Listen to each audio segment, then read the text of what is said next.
Welcome to the Open House podcast site.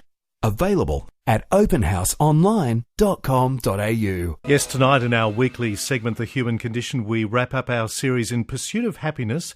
And to conclude, we're going to look at the intriguing part that flourishing plays in happiness. And because she's in such demand, our human condition guru, clinical psychologist Lyn Worsley can't be with us in the studio tonight because she's attending a conference in Melbourne. Just landed, we understand. Yes, I'm right here. It's nice to see that you've landed safely. Hi, Lyn. Hi. So this flourishing might seem a bit of an unusual part in happiness, so let's begin by seeing where and how it fits in.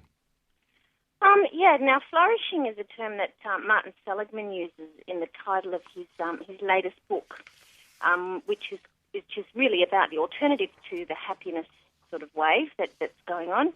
He notes that there's actually a danger in trying to seek to be happy, and the term that being positive involves a more sort of hedonistic pursuit of a person's own pleasure.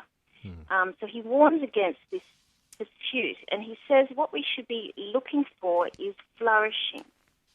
And the term flourishing refers to being able to sort of go through, life's ups and downs and not just grow in spite of the difficulties, but because of the difficulties that we face. That doesn't mean that we can't be positive or find pleasure in our happiness. No, and actually that's part of how we do flourish. So, we can look again at those sort of studies and understand that how we grow through trauma, and we look at those sorts of studies that look at particularly people who've gone through stress. In the past we've gone, let's look at these people who've got post-traumatic stress disorder. But we're starting to say, okay, let's have a look at the people who've got post-traumatic growth instead. Okay. And it's interesting. Yeah. It's really interesting. So how do we flourish then? That's probably a basic question, but an important one if we're dealing with this.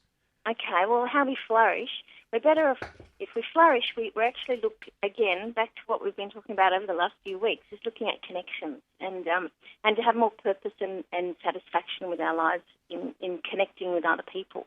But Martin Seligman puts together an acronym, PERMA, P-E-R-M-A, which doesn't really make much sense to have an acronym that doesn't make a word, but anyway, Okay. It's a bit like resilience donor, at least it makes a word. Yeah. But PERMA, the first P word starts for, it looks at how we have positive experiences and sensations. So if you think about, when a baby is born, the positive sensation of being held and having a little massage and feeling that beautiful warm milk and warm skin against their body, that's a positive feeling, a positive sensation. And where we actually yearn for those positive physical experiences that we need in our body, which is why chocolate and massage and sun and the wind in our hair and so on, they're all sort of really good things to have. Yeah. So they're one of our biggest contributors to experiencing positive emotion, is positive sensations and experiences. We can also have that by being grateful. So as we actually sit with that mindfulness and being grateful, we can actually sort of start looking at the delight of the physical environment around us. That's the P. Okay. Okay, the next one is E, Mm-hmm. so engagement. And that's like we've been talking about before, but not just talking about relationships and connections, but engaging in the moment and engaging in experiences that actually take our whole mind. So, when you're working on something and it's really, quite holds your attention a lot, that's an engagement. When you actually engaged in the moment, trying to do something, either it's social or physical or intellectual, that sort of gives us a bit of a challenge and actually helps our brains to really sort of exercise. Yes. So the next one is relationships, and that's what we've been talking about over and over, is the connecting with others as being really, really important. And it's really important that we have connections that have positive emotions associated with them as well, and being able to have connections that are really about both conflict and growth, that help us help us in the way, but also relationships that mirror how we are and have positive, so that we can actually have positive and fulfilling relationships in the future. Yes, I'm sure. Yes. Next one is M.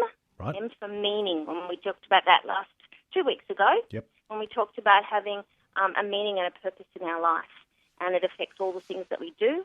And I think as people have God in their lives, that affects everything, not just one segment of their lives. And if we have a meaning and a purpose, and it's attached to a trauma that we're going through, there's actually a sense of growth that comes with that. And the last one is A. And he didn't put this in till last. He actually sort of thought that a P-E-R-M was enough, with just finishing with meaning and purpose. But he actually came back and he said, no, there needs to be a sense of an accomplishment. When someone has a feeling of accomplishment for the work that they do, physically, financially, emotionally, or anything, any sort of sense of accomplishment, it actually contributes to the search of significance that we have. Okay. That sense of accomplishment doesn't need to necessarily come from someone else. It's more based on how we feel we've accomplished things, because not always, certainly in the workplace, for instance, is there a sense of that recognition that, you've done a job well done. No, that's right. That's right. So we can get it from a number of different places, and I think oftentimes it's that internal feeling that we've done something, we've done it, rather than getting a reward from it. Okay. Now, in the Bible, let me ask you this. There are lots of real-life examples of people going through the wide range of difficulties in life, and we frequently see the kind of personal growth that people can experience through those hard times. How does that relate to psychology? Can you answer that? I often think that the psychology is sort of like a science that has come about over the recent times. But we've got the Bible that's been there for many, many, many years, thousands of years. And so I think we need to go back to that. And I always go back to this part of the Bible in Romans where Paul says, we know that in all things God works for the good of those who love him, who've been called according to his purpose. Now that verse gets turned around lots of ways and used in the wrong way, I think, in many, many times when people think, oh, yes, God works for good. He's caused this thing to happen that's bad. He doesn't work like that, and that's really not what the verse is saying. What the verse is saying is that God doesn't cause the bad things to happen in our lives, but rather, if we have a purpose that's grounded in our relationship with God, we can grow and flourish in the process of those things. And that's how God works for the good in our lives. Okay. So that way we can become richer in ourselves, more compassionate, more knowledgeable in the process of terrible circumstances, instead of being bitter and cold and angry and hard. We know those kind of people. But what about this? In real-life practical terms, there are many people who do turn bitter and hard in their response to the traumas. There are those who turn their back on God and no longer see their lives as happy. I mean, that's just what happens, even though they have God in their lives to start with. What happens to them or with them then? Okay. Look, we're human, and I think we need to start realising that there's a human response to trauma, and everybody has it. Nobody is immune to the human response to trauma. And whenever trauma occurs, what we tend to do is go back and protect ourselves. We become much more individualised. We become much more probably narcissistic in the process of trauma, and we put barriers up. And what happens then is we start to blame others that might come and hurt us. We start pushing out and getting angry. And oftentimes God is the one that takes the brunt of that. Yes. Why did this happen? What did you do this for? And so on. And it's a very simplistic question that God has caused it. And if you look at Job, that's what he was also lamenting, is that why is this happening to me? But I think when we have a human response to trauma, we've also got to forgive ourselves in the process of that. But then at the same time, if we want to be able to grow in the process of our trauma, what we need to do is almost become quite deliberate in our response to trauma. So rather than being reactive to it and making it worse, being proactive and using the trauma in some way that looks at growth is probably the way to go about it. But not everyone is able to do that. That's a challenging thing to do. It's a hugely challenging thing to do, and I admire people who can do that. And there are times when I myself I can go, oh my goodness, I've reacted in such a way that's not very helpful. I need to stop and I need to look at how I've reacted. I need to turn this around so that there's growth in this. Yes. But it takes a long time to get to that conversation. I guess yet again, and we've covered this before, our self-talk, what we're saying in our heads to ourselves about our life and circumstances, is probably one of the most critical things here. Yes, and we need to be able to have a conversation with ourselves, which is along the lines of, how is this helpful? What am I going to do that's going to make things a little bit better in this? How can I grow in the process of this? But those questions are often the last ones you ask when you're going through something horrible. Yes. And someone's hurting around you.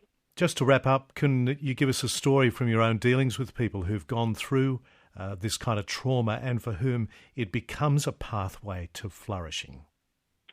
Well, I think you've touched a little bit on this already this evening with Kevin Rudd. Yes, okay. I'd like to actually just mention... How political of you. How political of me. But to actually notice in the papers the story of Kevin's response to what it's been like over the last 12 months. His response has been quite optimistic, even though he's saying, I didn't necessarily do the right thing, and I actually didn't treat people the way I should have done, and I've learned some things, and I've changed, and I think I've done a good job in the job I'm in because of my past position as PM. Really good stuff. Now, that itself is actually an example of someone who's flourishing in the midst of trauma or in the midst of a difficult, hurtful time. Yes. So he might hope he flourishes a little more in the future. We'll see about that too. We will keep those thoughts going. Yeah. We hope you enjoyed this Open House podcast, thanks to Christian Super and Real World Technology. To hear more from Open House, visit openhouseonline.com.au.